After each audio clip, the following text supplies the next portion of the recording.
변호사는 기도부에서 주시겠습니다. 반갑습니다. 반갑습니다. 저는 오늘 절대 감사를 주제로 구체적으로는 동포 은행에 대해서 말씀드리겠습니다. 오늘 이렇게 새 교도인들께서 교도증을 받으시고 공식적으로 법연을 내게 되었는데요. 법연을 내게 된 날 동포 은행 주제로 이야기를 할 수 있어서 다행이라고 생각합니다. 원불교는 아시겠지만 은혜의 종교로 우리 만큼 감사 생활을 중시합니다. 우리가 보통 살면서 고마움을 느낄 때가 많은데요. 그 종류나 강도는 다양합니다. 그런데 배종사님께서는 매우 근원적이고 없어서는 살 수 없는 은혜에 대해서 말씀해 주셨습니다.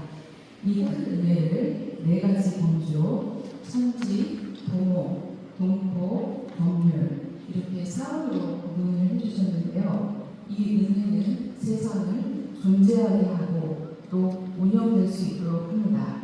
이 은혜가 없으면 우리의 생명과 생활도 없어질 것입니다. 그런 의미에서 절대적인 은혜라고 할 수 있을 것입니다. 그런데 이 은혜를 잘 알지 못하고 그 이치에 반해서 살게 되면 어떻게 될까요? 아마 답은 그렇게 어렵지 않은 것입니다. 그렇게 우리 원불교 교도는 기도 드릴 때마다 천지 하감주의, 부모 하감주의, 동포 응감주의, 법률 응감주의로 시작해서 사업이 하감하고 응감해 주실 것을 그렇게 사원의 위력을 얻을 것을 기원합니다. 그런데 이 네 가지 은혜 중에서 저한테 동포의 은혜는 좀 복잡하게 생각이 들었는데요. 동포는 보호해야 할 대상이기도 하지만 일상에서 많은 경우는 경계의 대상이 되기도 합니다. 한 사람과의 지속적인 경계도 있고 그때 부딪히는 경계들도 있습니다. 올해 우리 교당 공부 표준이 절대감사 일심공부인데요. 이 중 절대감사를 동포에 적용하면서 의문이 생겼습니다. 저는 실은 신고를 드릴 때도 천지, 부모, 하감주의에는 마음이 더 모아지지만 동포는 수평적이고 주고받는 관계라 생각해서인지 절실함이 덜하곤 했습니다. 천지 부모의 은혜는 방대하고 또 내리사랑이라서 바로 이해가 되고 보호하려고 노력도 합니다. 그런데 동포의 은혜는 절대적일까요? 교도님들은 어떻게 생각하시는지요? 동포 없이 우리 생활도 유지할 수 없다는 것은 명확합니다. 지금 우리가 이렇게 덕당에 멀어서 법회를 보고 있는데요. 이것도 동포의 은혜가 없다면 불가능할 것입니다. 이토록 거룩한 교당 건물을 지어주신 것도 동포분들이시고 이 편리한 전기, 수도시설 그리고 저희가 지금 입고 있는 옷이나 또 아침에 먹은 음식, 타고 온 차량 등등 모두 동포의 덕분입니다. 그렇지만 대가를 지불했으니 거래라고 생각하고 당연한 혜택이라고 여길 때가 많습니다. 오히려 내가 준 대가에 비해 물건이 좋지 않다, 또 서비스가 부실하다고 불평하곤 합니다. 물론 거래를 하면서 정당하게 자기 권리를 잘 찾는 것은 중요하지만 그 이전에 동포는 대가 유무를 떠나 그 은혜가 없으면 살 수 없는 본질적인 관계임을 잊지 말아야겠습니다.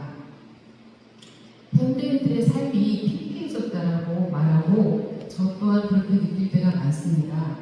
그렇게 된 주요 원인 중에 하나가 이 동포 은혜에 잘 공감하지 못하고 살고 있기 때문이지 않을까 생각해 봤습니다.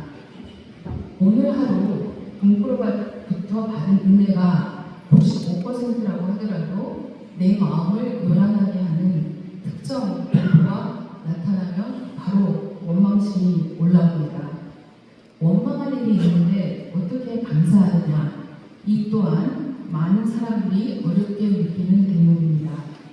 자리 이탈로서 서로 도움이 되게 하고 싶지만 그 자리 이탈을 어떻게 적용해야 할지 모를 때도 많습니다. 하나하나를 다 알 수 없을 때는 그 하나하나를 잊게 하고 또 작동하게 하는 이치를 내는 것이 좋은 방법이 될 것이라고 생각합니다. 동포가 같이 모여 사는 우수라는 큰 집을 우리 눈으로 다 볼 수는 없습니다. 그렇지만 이 큰 집에 같이 사는 동포들 간에는 없어서 살 수 없는 관계라는 은혜의 이치, 또 인과 보온의 이치가 작동하고 있습니다. 그렇기에 해결이 쉽지 않은 관계일수록 이 이치를 믿고 자리이탈을 기준으로 노력하는 자세가 필요합니다. 대종사님은 우수만은 곧 법신물의 은화심이라고 하셨습니다. 곧 모두가 다 부처님이라고 하셨고 원망할 일이 있더라도 먼저 모든 은혜의 소종례를 발견하여, 여기서 소종례는 어떤 근본적인 원인을 말한다고 하는데요. 소종례를 발견하여 원망할 일을 감사함으로써 그 은혜를 보답하라고 하셨습니다. 물론 이렇게 노력한다고 늘 은혜의 소종례를 발견할 수 있는 것은 아니겠지만 그래도 결국 긍정적인 결과가 나오는 경험을 종종 하곤 합니다. 최근 있었던 제 사례를 하나 말씀드리겠습니다. 얼마 전에 인터넷으로 이제 상품을 구매를 했는데요. 이 상품은 이제 옵션이 여러 개가 있어서 그 옵션을 다 이렇게 선택하면 그것에 따라서 금액이 이제 추가가 되고 이렇게 이제 구매를 하게 되는 건데요. 제가 이제 지정하지 않은 선택까지 다 금액에 포함되어서 결제가 되는 오류가 발생했습니다. 제가 보기에는 당연히 이제 좀 짜증이 나지만 상담원하고 전화 통화를 하기에 앞서서 이 상담원의 도움이 꼭 필요로 하고 이 상담원의 도움을 얻으려면 나부터 늙어가는 마음을 가져야 되겠다, 이렇게 순간적으로 아마 요령을 했던 것 같습니다. 그래서 짜증을 내지 않고 문제가 무엇인지 알아듣기 쉽게 설명하려고 노력을 했고 상담원은 40분이라는 긴 시간을 들여서 문제를 해결해 주었습니다. 그 과정에서 물론 저도 마음이 풀리고 또 자기 이탈도 실감할 수 있었고 화기애애하게 통화를 마무리할 수 있었습니다. 하지만 이렇게 일이 쉽게 해결되지 않은 경우도 많은데요. 간단하게 사례를 하나 더 들어보겠습니다. 제가 일하는 곳에 권위를 매우 중시하는 직원이 있습니다. 다만 저나 많은 다른 직원들이 보기에 권위에 너무 집착해서 많은 경우에는 상황을 오해해서 화를 내거나 또 예민하게 반응을 해서 인간관계에도 문제가 생기곤 합니다. 여기서 제가 할 수 있는 일은 무엇일까요? 그 직원이 왜 그러는지 파악도 하고 적절한 대응도 해야 하지만 우선적으로 챙겨야 할 것은 제 마음이 동해서 같이 화를 내거나 배척하려는 마음을 멈추는 것입니다. 제가 그 사람을 100% 다 이해하거나 판단할 수는 없을 것입니다. 내가 할 수 있는 최선은 자리 이탈의 방법을 찾아 대처하고 그 나머지는 그 사람에게는 그 사람의 인과가, 나에게는 나의 인과가 작동할 것임을 믿는 것이라고 생각합니다. 그런 과정을 통해 우리는 경험을 쌓고 배울 수 있습니다. 어느 때는 상대방으로 인해 야기됐다고 생각했던 문제도 나중에 쌍방간의 문제로 밝혀질 때도 많고, 나에게 상대방의 어떤 점을 잘 못 참아내는 아집이나 편견이 있다는 것을 알게 되는 경우도 많습니다. 정리해 보겠습니다. 우리는 매일매일 동포와 더불어 살고 있습니다. 이 동포들과 현실적인 거래도 필요하지만 마음으로 서로 응감이 되어야 기분도 좋아지고 살기도 훨씬 편해집니다. 내 이익만 챙기면서 상대방의 응감을 바라는 것은 효력이 없다는 것을 우리 대부분은 잘 알고 있습니다. 또 바로바로 응감하는 걸 볼 수 없다 하더라도 촘촘하게 짜여있는 동포의 은혜가 작동하는 원리와 이치를 알고 고운해야 복을 받고 더 지혜로워질 것입니다.